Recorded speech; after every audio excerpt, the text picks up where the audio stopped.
Hello everyone, welcome to my YouTube channel Shahnaz tutorials. और आज के इस वीडियो में मैं आपको मराठी का जो पोएम है एसएससी की, जो मराठी लोअर लेवल की पोएम है संत वाणी सेकेंड वाली, उसकी कृति कराने वाली हूँ, जिसे हम स्वाध्याय भी कहते हैं। पोएम के बाद ये कृति आपको करने के लिए कहा गया है। तो पहला क्वेश्चन है इसमें, पाठाच्या आधारे खालील कृती केव्हा घडतात ते लिहा। तो आपको पैसेज दिया हुआ रहेगा, पोएम दी हुई रहेगी और ये क्वेश्चन आंसर्स का आंसर लिखना है। तो पहला आएगा, माता धावून जाते। तो माता केव्हा धावून जाते? जेव्हा बाळ आगीत पड़ते, जब उसका बच्चा आग में खेलते हुए गिर जाता है। पड़ते मतलब गिर जाता है। दूसरा क्वेश्चन है, धरणीवर पक्षिणी झेपावते, यानी धरती पर पंछी जो है वो क्या करता है? छलांग लगाता है। क्यों लगाता है? जेव्हा पक्षिणीचे पिल्लू झाडावरून खाली पड़ते, जब उसका बच्चा, पक्षिणी का बच्चा, पिल्लू यानी उसका बच्चा पेड़ पे से नीचे गिर जाता है, तब वो धरणीवर झेपावते। देन गाय हंबरत धावते, गाय हंबरते हुए दौड़ लगाती है। क्यों? जेव्हा वासराला भूख लगते, जब उसके वासरू को क्या लगती है? भूख लगती है। हरिणी चिंतित होते, हिरण को चिंता होने लगती है। कब? जेव्हा पाडस वणव्यामध्ये सापड़ते, जब उसका बच्चा पाडस, हरिणी के बच्चे को मराठी में पाडस कहते हैं, पाडस वणव्यामध्ये, वणवा मतलब जो फॉरेस्ट फायर, आग लगती है ना फॉरेस्ट में, उसे वणवा कहते हैं, वणव्यामध्ये सापड़ते। तो इस तरीके से फर्स्ट में 4 आपको क्वेश्चन्स दिए। देन सेकंड इज आकृती पूर्ण करा। कवितेतील माता आणि हरिणीचे वर्णन करणारे शब्द। तो क्या क्वेश्चन पूछा है कि पोएम में माता और हिरण का जो वर्णन करने वाले 2 शब्द आपको लिखने हैं। तो माता और हरिणी दिया हुआ है। तो माता कैसा है दिया हुआ है? वो लोग ने कनवाड़ू है। कनवाड़ू मतलब दयालु। और हिरनी के आगे क्या वर्ड आया है पोएम में? चिंतित। चिंतित मतलब जो हमेशा चिंता करती है। तो माता में ये दोनों भी क्वालिटीज होती है। माता यानी हमारी माँ दयालु भी होती है और हमारे लिए चिंता भी करती है। देन थर्ड इज कोण ते लिहा, परमेश्वराचा दास। परमेश्वर के दास कौन है?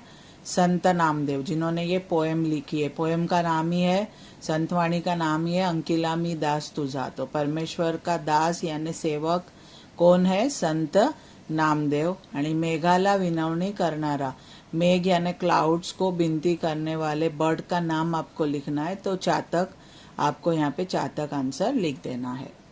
देन फोर्थ क्वेश्चन इज काव्य सौंदर्य। इसमें खाली ओळींचे रसग्रहण करा। तो रसग्रहण जो है वो अभी आपके जो न्यू पेपर पैटर्न है उसमें से ये ओमिट कर दिया गया है। रसग्रहण आपको नहीं है। आपको 2 मार्क्स के लिए कोई भी क्वेश्चन आंसर पूछा जाएगा। ये 3 क्वेश्चंस आपको दिए गए हैं टेक्स्ट बुक में, जो मैं तीनों भी एक्सप्लेन करूंगी। कोई भी क्वेश्चन आ सकता है, रसग्रहण नहीं आएगा, रसग्रहण ओमिट कर दिया है। आई, प्राणी, पक्षी यांच्या मातृप्रेमाचे कवितेतून व्यक्त झालेले वर्णन तुमच्या शब्दात सांगा। तो माँ, प्राणी, प्राणी यानी एनिमल, और पक्षी, इनका जो मातृप्रेम है यहाँ पे जो एक्सप्लेन किया है कविता में, वो आपको आपके वर्ड्स में लिखना है। तो कैसे लिखेंगे आंसर, आइए देखते हैं।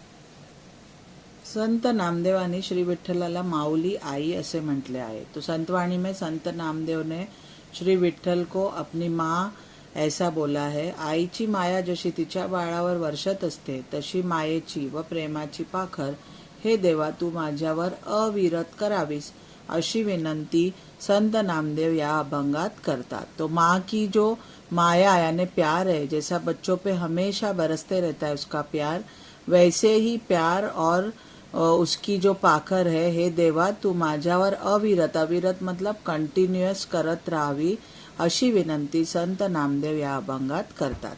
अशी विनवणी करताना त्यांनी प्राणी पक्ष्यांमधील मातृप्रेमाची 3 उदाहरणे दिली आहेत। तो ऐसी विनती करते हुए परमेश्वर को जो विनती कर रहे संत नामदेव, उन्होंने प्राणी यानी एनिमल और बर्ड्स के टोटल 3 एग्जाम्पल हमको दिए हैं। झाडावरून, तो फर्स्ट एग्जाम्पल है, झाडावरून अचानक धरतीवर पडलेले पिल्लू जेव्हा पक्षिणी पाहते तेव्हा ती त्याला वाचवण्यासाठी तत्परतेने झेप घेते। तो पेड़ पे से अचानक जब धरती पे उस पक्षिणी का पिल्लू जब गिरने लगता है, तो वो उसको देखते ही उसको बचाने के लिए तत्परते ने यानी इंस्टेंटली, फौरन उसकी तरफ क्या लेती है, झेप लेती है. ठीक आहे. सेकंड एक्झाम्पल, वासराला भूक लागते व ते हंबरते. त्याची भूक तत्काळ जाणून गाय त्याला दूध पाजण्यासाठी वासराकडे धाव घेते. तो जब वासरू यानी गाय के बच्चे को भूख लगती है तो वो हंबरते यानी चिल्लाने लगता है भूख से. तो उसकी भूख को फौरन पहचान के गाय उसको दूध पिलाने के लिए हंबरते हुए, आवाज जो रहती है ना गाय निकालते, वो हंबरते हुए वासरू की तरफ क्या करती है, दौड़ लगाती है, भाग के उसके पास जाती. थर्ड एक्झाम्पल आहे, रानात पेटलेल्या वणव्यात हरिणीचे पाडस सापडले तर हरिणी चिंतित होते. रानात यानी जंगल में जब वणवा यानी फॉरेस्ट फायर लगता है तो हिरन को फिक्र होती है कि कहीं मेरा बच्चा पाड़स उसमें ये तो नहीं, आग में फंस तो नहीं गया होगा, और हिरन को चिंता होने लगती है. हिरन व्याकुळ यानी बेचैन हो जाता है. त्याप्रमाणे संत नामदेव श्री विठ्ठलाला मातृप्रेमाचा वर्षाव करायला सांगतात. तो उसी हिसाब से संत नामदेव श्री विठ्ठल को मातृप्रेम का वर्षाव करने के लिए कहते हैं. श्री विठ्ठलाने पाण्याने भरलेला ढग होऊन चातक रूपी माझ्यावर मायेचा वर्षाव करावा अशी विनवणी किंवा विनंती संत नामदेव करतात. तो श्री विठ्ठल को संत नामदेव रिक्वेस्ट कर रहे कि तुम पानी से भरा हुआ क्लाउड, मेघ, ढग बन जाओ और मैं चातक रूपी बर्ड हूँ, मेरे ऊपर उसका वर्षाव कर दो. ऐसी विनवणी संत नामदेव इस अभंग में कर रहे हैं. तो इसमें आपको दिख रहा होगा कि यहाँ पे मैंने ऐसे मार्किंग्स की हूँ. तो ये मार्किंग जितना है उतना भी अगर आप लिखते हो तो भी इनफ है, क्योंकि ये काफ़ी लंबा आंसर बुक में दिया गया है. तो इसको आप शॉर्ट भी कर सकते हो. जितना मेरा मार्किंग है उतना आप लिखोगे तो भी चलेगा. देन सेकंड क्वेश्चन इज, आई, प्राणी, पक्षी यांच्या मातृप्रेमाचे कवितेतून व्यक्त झालेले वर्णन तुमच्या शब्दात सांगा. सो माँ और माँ मतलब यहाँ पे जो बाढ़ और एग्जाम्पल दिया ना, वो माँ, प्राणी यानी एनिमल, और पक्षी, इनके जो मातृप्रेम का कविता में जो व्यक्त किया है वो हमें अपने वर्ड्स में लिखना है. संत नामदेवाने श्री विठ्ठलाला माऊली म्हटले आहे. तो संत नामदेव ने श्री विठ्ठल को माऊली यानी माँ कहा है, आणि आपण स्वतः तिचे तानुले आहोत. और मैं मतलब स्वतः यानी वो खुद उसके तानुले है. विठ्ठल के तानुले मतलब बाळ है वो. असा आशय, ऐसा मीनिंग, ऐसा एग्जाम्पल या अभंगात व्यक्त केला आहे. तो ये मीनिंग इस अभंग से व्यक्त किया है. माता बाळाची काळजी घेते. तो माता यानी माँ अपने बच्चे की केयर लेती है. त्याचे दुखले खुपले मायाने पाते. अगर उसको कुछ लगता है, दुख होता है, तो वो प्यार से अपने बच्चे को देखती है. बाळाला काही लागले तर तिचा जीव कासावीस होतो. बच्चे को अगर कुछ लग जाता है, गिर जाता है बच्चा, तो उसकी जान एकदम बेचैन हो जाती है. कासावीस यानी बेचैन हो जाती है. तशीच अब ये इंसान के माँ का एग्जाम्पल था. उसके बाद हिरणी का एग्जाम्पल दिया. तशीच हरिणी आगीत सापडलेल्या बाळाचे रक्षण करण्यासाठी धावत वेगाने धावते.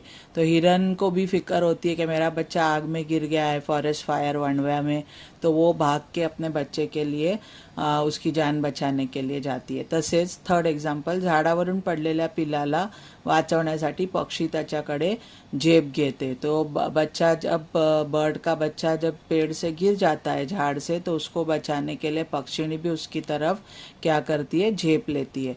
आई मूर्तिमंत करुणा है. मूर्तिमंत मतलब मूर्ति है किसकी, करुणा की यानी दया की. माँ दया की मूर्ति है, साक्षात दयाळू आहे और माँ दयालु है. विठू माऊली ने आपला सांभाळ करावा.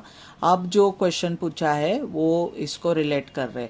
विठू माऊली ने यानी विठ्ठल ने आपला मतलब संत नामदेवचा सांभाळ करावा, ऐसा संत नामदेव कह रहे. प्रतिपाळ करावा, पालावा उनको.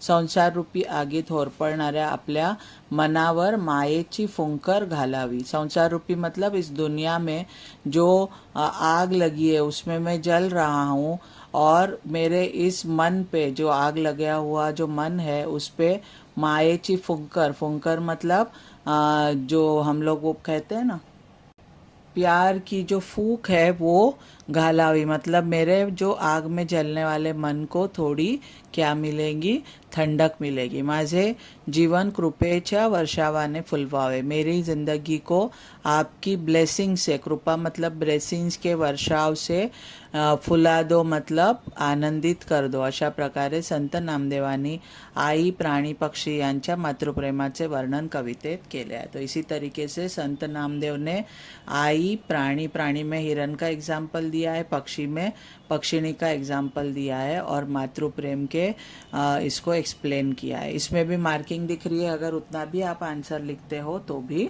चलेगा। देन लास्ट क्वेश्चन पूछा है, पक्षाच्या प्राण्याच्या आपल्या पिल्लाशी असलेल्या संबंधाबाबतचा तुमचा अनुभव लिहा। बर्ड एनिमल जो अपने बच्चों से प्यार करते हैं, जो रिलेशनशिप होता है उनका, उसको आपके अनुभव को आपको लिखना है। तो आप इसमें कोई भी बर्ड या एनिमल के बारे में अपना जो अनुभव है लिख सकते हैं। बुक में मुर्गी का एग्जाम्पल दिया है, तो ये एक सैम्पल आंसर है जो मैं आपको एक्सप्लेन कर रही हूँ। आप अपने हिसाब से कोई और भी आंसर लिख सकते हैं। तो यहाँ पे मुर्गी के एग्जाम्पल को एक्सप्लेन किया है। आम्ही कोंबड्या पाळल्या आहेत, हमने मुर्गियों को पाला है, त्यांच्यासाठी सुंदर खुराडे केले आहे और उनके रहने के लिए घर किया है। मुर्गी के घर को मराठी में खुराडे कहते हैं। त्या कोंबड्यापैकी एक कोंबड़ी माझी अत्यंत प्रिय है, तो उस मुर्गियों में से एक मुर्गी मुझे बहुत पसंद है। ऐसे करके आपको आंसर लिखना है। पांढरा शुभ्र रंगाची काळी शेपटी असलेल्या या कोंबडीचे नाव मी श्वेताली असे ठेवले आहे। वाइट, पांढरा शुभ्र मतलब एकदम वाइट कलर की है वो, और उसकी शेपटी यानी पूंछ काली है, तो इस कोंबड़ी का नाम मैंने श्वेताली रखा है। एकदा श्वेताली खुडूक झाली, एक बार श्वेताली जो है वो खुडूक हुई, मतलब उसने अंडे दी और माँ ने, आई ने तिला मऊ गवताच्या गादीवर अंडी उबवण्यास बसवले। माँ ने उसको गवत यानी घास की नरम गादी बनाई और उस पे अंडों को गर्म करने के लिए बिठाया। सुमारे 21 दिवसांनी श्वेतालीला पांढरी व राखाडी अशी 9 पिल्ले झाली। तो तकरीबन 21 दिन के बाद श्वेताली को वाइट, पांढरी मतलब वाइट, और राखाड़ी यानी ऐश कलर की 9 यानी 9 पिल्ले यानी छोटे छोटे बच्चे हुए।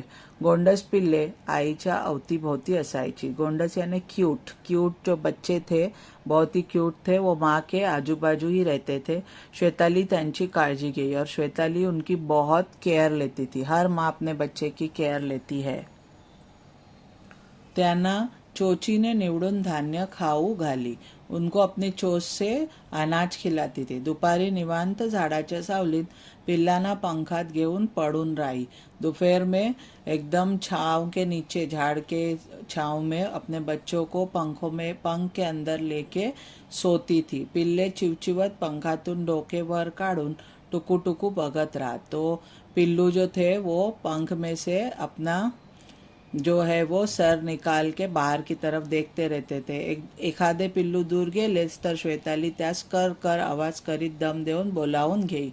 एक भी बच्चा थोड़ा भी दूर अगर होता था तो श्वेताली उसको आवाज करके डांट के अपनी तरफ बुला लेती थी। एकदा एक घार पिल्लांवर झेप टेकून आली। एक बार घार मतलब एक चील जो है वो बच्चों के ऊपर आई, उनको उठा लेके जाने के लिए। तेव्हा श्वेताली चौताळून घारीच्या अंगावर धावून गेली। तब श्वेताली एकदम गुस्से से उस चील के ऊपर दौड़ के गई उसको मारने के लिए और अपने बच्चों का रक्षण की। आई ने पिल्लांचे रक्षण केले। तो इस हिसाब से आप मार्किंग जितना है उतना भी अगर आंसर लिखते हो तो भी इनफ है, और अगर पूरा लिखते हो तो भी चलेगा। तो मैंने आपको जो है सेकंड जो संतवाणी अंकिला मी दास तुझा संत नामदेव ने जो लिखी है उसकी पूरी कृति इस वीडियो में एक्सप्लेन की हूँ, इंक्लूडिंग क्वेश्चन आंसर्स। तो आई होप आपको मेरा एक्सप्लेनेशन अच्छा लगा होगा। अगर ये वीडियो अच्छा लगा हो तो प्लीज़ इसे लाइक कीजिए, अपने दोस्तों के साथ शेयर कीजिए, और अगर मेरे चैनल पे आप नए हो तो इसे सब्सक्राइब करना ना भूलिए। Thank you so much for watching.